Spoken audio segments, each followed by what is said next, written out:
menace de l'intervention militaire avec un ultimatum qui avait expiré dimanche soir dernier. Est-ce que cette fois, c'est la bonne? Je pense qu'on n'en est pas encore là. Je pense que ce qui est en jeu et en cause ici, euh, c'est une sorte de rétablissement de l'équilibre des forces pour pouvoir négocier. La CEDEAO brandit la menace et l'exécute, en tout cas avec l'activation de la force en attente, c'est-à-dire c'est des forces qui sont prépositionnées pour intervenir, pour obtenir les moyens de négocier. Parce qu'aujourd'hui, qu'est-ce qui se passe? Les négociations sont au point mort. La CEDEAO a envoyé par 2 fois une délégation à Niamey pour rencontrer les putschistes qui ont obtenu enfin de non-recevoir de la part des putschistes. Tous les autres tentatives de médiation ne marchent pas. Et pendant ce temps, euh, les putschistes ont la réalité du pouvoir, le temps joue en leur faveur, un gouvernement installé, l'administration, on nomme des gouverneurs, etc., etc. Donc, je pense que l'enjeu, c'est de rétablir une sorte de rapport de force qui permette d'avoir un moyen de pression pour la CEDEAO pour négocier, parce qu'en réalité, on le sait, les sanctions ne permettent pas au régime putschiste qu'on a vu en Afrique de se rétracter. Mais alors, si l'option militaire se concrétisait, concrètement, c'est quoi cette force en attente que la CEDEAO vient d'activer? Alors, cette force en attente, elle existe depuis plus d'une dizaine d'années. Elle existe dans les textes de la CEDEAO. C'est-à-dire, la CEDEAO, il y a de cela quelques années, a voté la possibilité de déployer une force en attente en cas de crise, en cas de besoin de rétablissement de la paix ou de maintien de la paix. Cette force, elle est théoriquement composée de 6 000 hommes. Euh, Là, ce qui va se passer, c'est chaque pays va mobiliser ou donner sa possibilité de mobiliser un contingent, la nature du contingent, la forme du contingent, etc. Donc, l'activation veut dire ça. Veut dire que la Côte d'Ivoire va, par exemple, dire nous, on met à la disposition de cette force 500 hommes, 800 hommes, etc., etc., Entre et qui vont être 560 et 1100 hommes à peu près, que la Côte la d'Ivoire Côte compte d'Ivoire, envoyer. oui. Et puis là, il y aura d'autres pays qui vont mobiliser, qui vont se mobiliser, et ces forces seront prépositionnées. Ils n'entrent pas en guerre. Je pense que la nuance est très importante entre l'activation et l'exécution de la menace. Il y a une étape l'activation ne veut pas forcément dire entrer en combat. Mhm.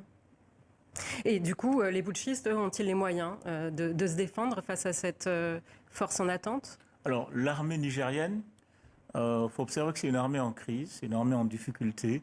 Elle a eu les revers les plus importants de son histoire ces dernières années. On connaît l'attaque de Chiné Godard. Les djihadistes ont ces dernières années changé de stratégie. Ils s'attaquaient plus seulement aux civils, ils attaquaient des camps de l'armée nigérienne.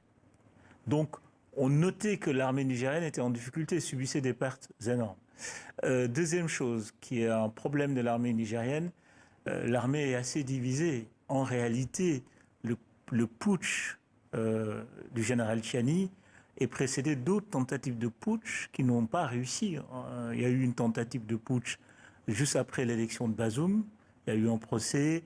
Il y a eu des tentatives de putsch bien avant. Donc l'armée est assez fragile en termes d'unité, en termes de... On ne peut pas dire que c'est une armée totalement républicaine. Troisième chose, l'armée nigérienne a déjà des fronts très importants.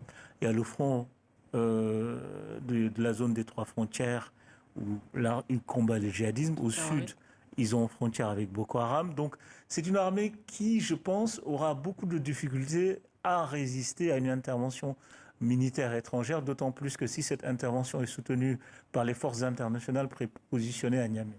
Mais alors, soutenu, ça ce serait si les Occidentaux soutenaient la CEDEAO, les forces de la Bah, les CEDEAO. Occidentaux ont été Est-ce que les clairs, hein. Occidentaux pourraient jouer un rôle? Enfin, les Occidentaux ont été clairs. La position de la France, comme celui des États-Unis, c'est de dire nous soutenons les décisions de la CEDEAO. Et là, la CEDEAO décide de prépositionner une force en vue d'une action militaire.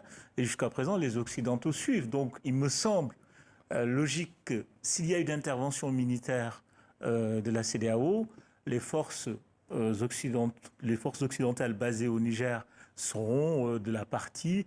Et quand même, il y a une vraie puissance des Occidentaux sur place. La France a 1500 hommes, des moyens aériens importants, une base. Les Américains ont 3 bases, ont une base de drones assez sophistiquée. Donc, en cas d'intervention militaire de la CEDEAO appuyée par les États-Unis et la France, la supériorité militaire me paraît évidente.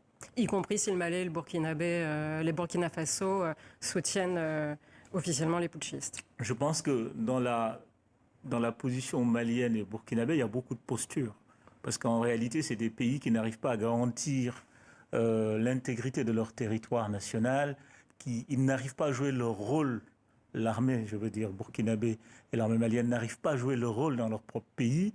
Donc je ne vois pas comment ils peuvent aller suppléer le Niger. Je pense que c'est plus de la rhétorique et de la posture politique pour mettre de la pression qu'autre chose. Rapidement, Ousmane, est-ce qu'un dialogue est encore possible aujourd'hui avec les putschistes? Pour le moment, il n'y a pas de dialogue, de fait. La seule possibilité de dialogue, à mon avis, c'est à partir du moment où les forces seront prépositionnées et qu'il y a l'hypothèse d'un affrontement, je pense que la diplomatie sera relancée. Merci Ousmane pour cet éclairage. Vous pouvez suivre l'évolution de la crise au